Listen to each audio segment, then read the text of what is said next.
Assalamualaikum warahmatullahi wabarakatuh. Perkenalkan, kami dari kelompok 4 ingin mempresentasikan tentang perkembangan peserta didik pada masa kanak-kanak. Sebelum itu, perkenalkan nama saya Desi Stianingsi. Saya Devi Ariana Lukmaida. Saya Radita Puspitasari. Saya Nisa Ainur Rahmat.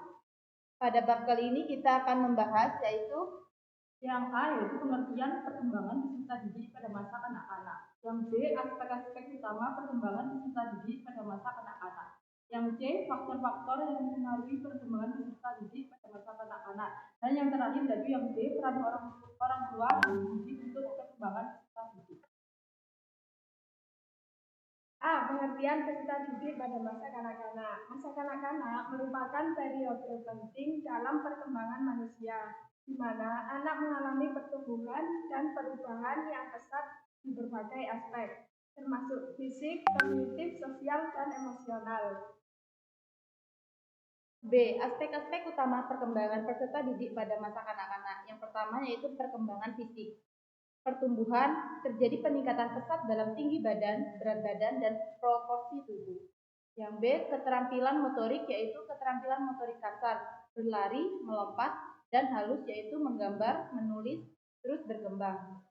Tentang kesehatan yaitu anak masih rentan terhadap penyakit dan penting untuk menjaga kesehatan dengan pola makan seimbang, imunisasi, dan menjaga kebersihan lingkungan.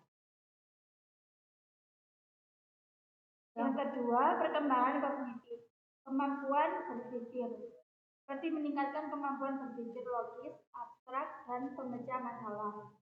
Yang ketiga, perkembangan sosial dan emosional, keterampilan sosial seperti belajar, berinteraksi, berbagi, giliran, dan menyelesaikan konflik dengan orang lain. C. Faktor-faktor yang mempengaruhi perkembangan peserta didik pada masa kanak-kanak.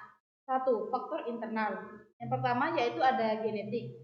Faktor keturunan berperan dalam menentukan potensi dan karakteristik dasar individu seperti temperamen, kecerdasan, dan bakat.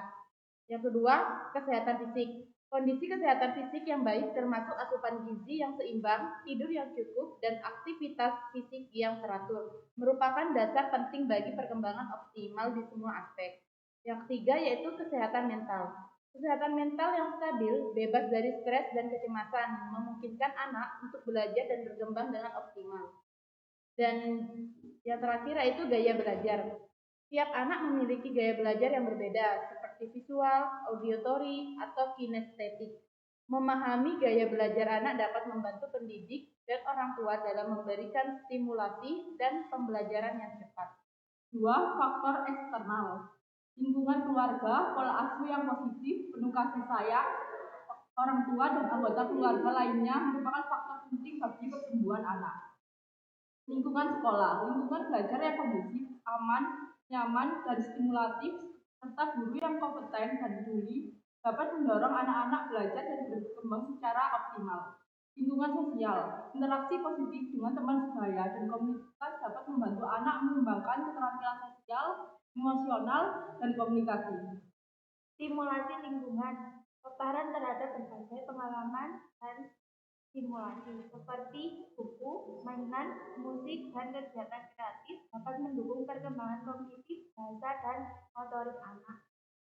Kondisi sosial ekonomi, akses terhadap kebutuhan dasar seperti makanan, tempat tinggal, dan layanan kesehatan, serta kesempatan untuk pendidikan dan pengembangan diri sangat penting bagi perkembangan optimal anak.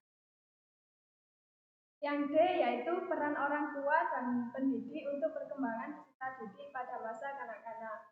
Yang pertama, peran orang tua yaitu 1. Memenuhi kebutuhan dasar, 2. Memberi kasih sayang dan emosional, 3.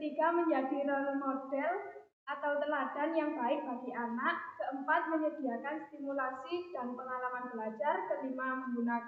Membangun keterampilan hidup, 6. Bekerja sama dengan pendidik. Yang kedua yaitu peran pendidik. 1. Menciptakan lingkungan belajar yang kondusif, 2. Mengembangkan kurikulum yang sesuai, 3. Memberikan bimbingan dan arahan, 4. Menilai perkembangan anak. Kesimpulan, kombinasi peran orang tua dan pendidik yang efektif akan menghasilkan dampak yang optimal bagi perkembangan peserta didik pada masa kanak-kanak.